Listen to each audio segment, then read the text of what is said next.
Bonjour, aujourd'hui je vous parle du gaz de radon qui peut s'infiltrer dans une maison.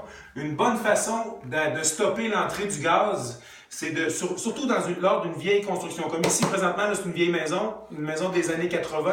Le plancher de béton était tout fissuré. Le client m'avait appelé comme de quoi que le plancher était très très froid en hiver.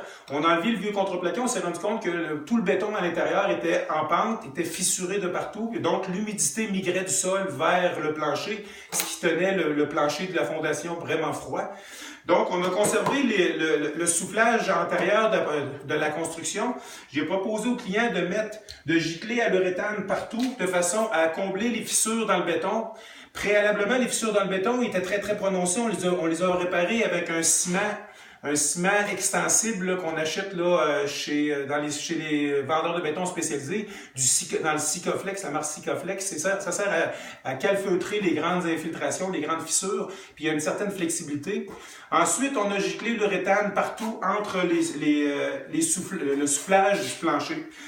L'uréthane, va arrêter l'humidité de migrer, va stopper les gaz de radon. Je vous parle aussi des gaz de radon parce que le radon est un gaz de décomposition nucléaire qui est extrêmement nocif et qui est une des grandes causes de cancer du poumon sur la planète. Et on en parle de plus en plus, c'est beaucoup plus d'actualité, vous le voyez dans les journaux, puis vous le voyez présentement dans les nouvelles constructions, où est-ce qu'on a des nouvelles normes là, pour pour gérer l'infiltration du radon. Dans le cas d'une vieille maison comme ça, on ne peut pas mettre une polythène, un plastique sous la dalle de béton, la maison est déjà construite. Donc, le fait d'isoler avec l'uréthane par un professionnel, puis qu'on s'assure que l'uréthane est disposé parfaitement égaux, va complètement sceller la fondation, va aider à gérer l'infiltration du radon dans les résidences beaucoup plus âgées, puisqu'on ne peut pas commencer à tailler le béton et recommencer la structure, ça serait beaucoup trop dispendieux. Puis en même temps, va gérer la migration d'humidité, j'ai dit, puis aussi les gaz de méthane et tous les autres gaz à l'intérieur, puis garder la fondation beaucoup plus chaude. Je veux juste vous dire, ceux qui s'inquiètent sur le radon, vous pouvez aller dans les grandes surfaces, vous achetez un dosimètre. Vous demandez tout simplement à la quincaillerie, au comptoir des matériaux, d'acheter un dosimètre. Ça coûte environ 50 $.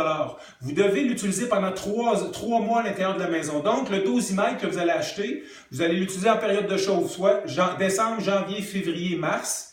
Vous allez lire les instructions, vous le mettez à un endroit, il va lire les lectures à l'intérieur. Sur le papier que vous allez acheter, ils vont vous donner l'adresse d'une compagnie qui va analyser le dosimètre. Un dosimètre, ça coûte environ 50 $. Vous l'envoyez au bout de 3 mois.